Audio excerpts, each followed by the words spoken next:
মেয়েটি লিখছেন, 25শে June form পূরণের পর কলেজে যাই ফর্ম পূরণের জন্য। দুপুরে নির্দিষ্ট সময়ে ফর্ম পূরণ হয়ে যায় এবং তারপর ইউনিয়ন রুমে গিয়েছিলাম এবং দুপুর 12টা 5 নাগাদ ইউনিয়ন রুমে যাই। ইউনিয়ন রুমে ঢোকে যে এবং সেখানে থাকা সবাইকে ইউনিয়ন রুমে থাকতে বলে, আমরা তাই বসে পড়ি। এই যে ব্যক্তি, সেই ব্যক্তি কলেজের প্রাক্তনী, বকলমে কলেজের টিএমসিপি ইউনিটের প্রধান, কলেজের বিশেষ প্রভাবশালী এবং সকলে ওর কথা শোনে। ওই আমাদের টিএমসিপির বিভিন্ন পদে বসিয়েছে, আমাকে ছাত্রীদের সেক্রেটারি করেছে। মেয়েটি বলছে মেয়েটিকে পদ দেওয়া হয়েছে, রাতারাতি গার্লস সেক্রেটারি বানিয়ে দেওয়া হয়েছে, জিএস বানিয়ে দেওয়া হয়েছে। ওই দিন দুপুরে সবাই ইউনিয়ন রুমে ঠাট্টা তামাশা করছিল, বিকেল 4টে নাগাদ অনেকেই বেরিয়ে যায়।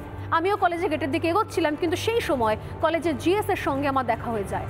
তারপর জের সঙ্গে দেখা হয়, এক প্যাকেট বিস্কুট দেয় যে, সেই সঙ্গে ফের ইউনিয়ন রুমে যেতে বলে। কোনো গুরুত্বপূর্ণ বিষয় নিয়ে নাকি আলোচনা হবে। মোটের ওপর 7 জন ইউনিয়ন রুমে সেই সময় জড়ো হই। যে আমার ব্যক্তিগত জীবন নিয়ে আলোচনা করে। মেয়েটি লিখছেন, এটা মেয়েটি লিখছে, ও কতটা প্রভাবশালী সেই সমস্ত উল্লেখ করে।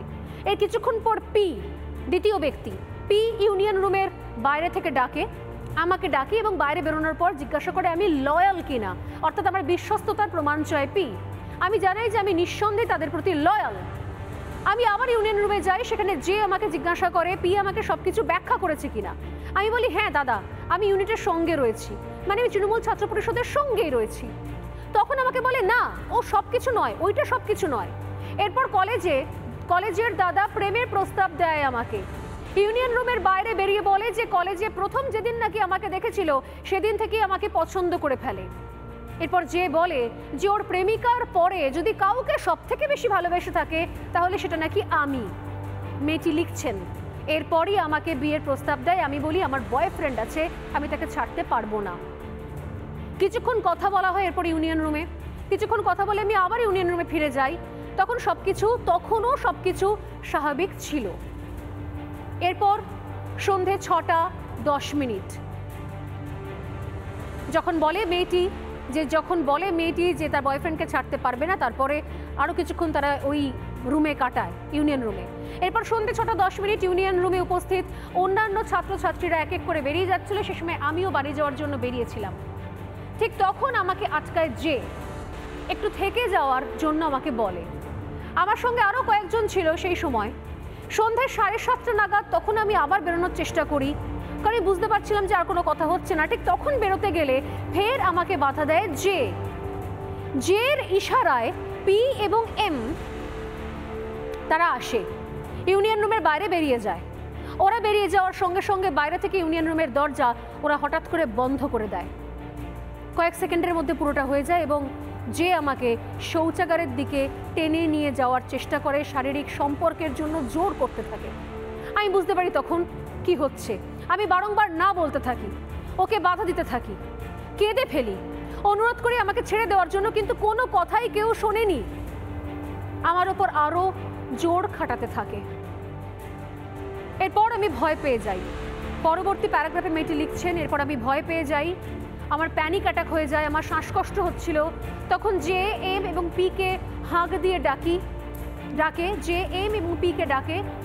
আমি বলি আমাকে হাসপাতালে নিয়ে চলো, কারণ আমার শরীর খারাপ লাগছে, কিন্তু ওরা কেউ কোনো কথা শোনেনি। তখন ওদের ইনহেলার দিতে অনুরোধ করি। এম তাতে সাড়া দেয় এবং ইনহেলার নেওয়ার পর কিছুটা ঠিক হই। নিজের জিনিসপত্র গুছিয়ে তারপর পালাতে যাচ্ছিলাম, দেখলাম ওরা মেন গেটটাই বন্ধ করে দিচ্ছে। এরপর আমি ছুটে যাই গার্ডের কাছে। আমি গার্ডের কাছে গিয়ে সাহায্য চাই, কিন্তু উনি অসহায় ছিলেন, উনি আমাকে সাহায্য করেননি, উনি চুপ করে দাঁড়িয়েছিলেন। এরপরে এম আর পি জোর করে আমাকে ইউনিয়ন রুমে নিয়ে যায়। আমি জের কাছে কাকুতি মিনতি করি, এমনকি আমি ওর পা পর্যন্ত ধরে। এটা লিখছেন মেয়েটি, এই যেগুলো আমি বলছি সেই সমস্ত কথাগুলো মেয়েটি নিজে লিখছেন, তার হাতের লেখায় পেন দিয়ে হ্যান্ডরাইটিং আছে। আমি ওর পা পর্যন্ত ধরি। এম এবং পিকে যে বলে যে এবার গার্ড রুমে নিয়ে যেতে এবং রক্ষীকে বাইরে যেতে নির্দেশ দেয়। সমস্ত রক্ষী গার্ড যারা রয়েছে তারা আমাকে ওই ঘরে রেখে বাইরে চলে যায়। এরপর যে আমাকে বিবস্ত্র করে ধর্ষণ করে। যখন বাধা দেওয়ার চেষ্টা করলাম তখন আমায় ব্ল্যাকমেল করা শুরু করলো। আমাকে হুমকি দিয়ে বলে যে এসব আগেও অনেক করেছে, আমার প্রেমিককে খুন করে দেবে, বাবা মাকে গ্রেপ্তারের হুমকি দেয়। এবং তারপরেও যখন ক্রমাগত আমি বাধা দিই, তখন আমার বিবস্ত্র অবস্থার দুটো ভিডিও আমাকে দেখানো হয়। সবাইকে ওই ভিডিও দেখাবে বলে সবাইকে বলে যে ভিডিও দেখাবে, মেয়েটি লিখছে এটা। যে যখন ধর্ষণ করছিল তখন এম এবং পি দাঁড়িয়ে দাঁড়িয়ে দেখছিল, লিখছেন মেয়েটি, এবং মেয়েটি বলেন যে সে নিজেকে বাঁচানোর চেষ্টা করে, সব রকম চেষ্টা করে, কিন্তু সে পারে না। তারপর মেয়েটি লিখছেন যে আমার মাথায় প্রচণ্ড জোরে আঘাত লাগে, কিন্তু তাও ওরা আমাকে ছাড়েনি।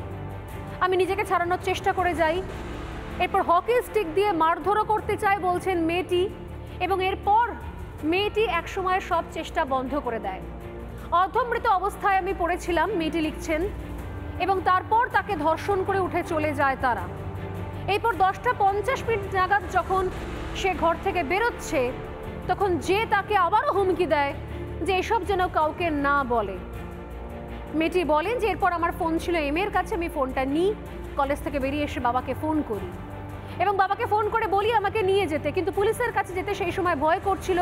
আমি জানি যে জের ক্ষমতা কতখানি, ওর ক্ষমতাকে ভয় পাই, কিন্তু পুলিশকে জানাবো বলে ঠিক করি। তাই পুরো ঘটনার কথা মেয়েটি নিজেই লেখে, এবং মেয়েটি লাস্টে লেখেন যে আইনের ছাত্রী হয়ে আমি নিজেই নির্যাতিতা।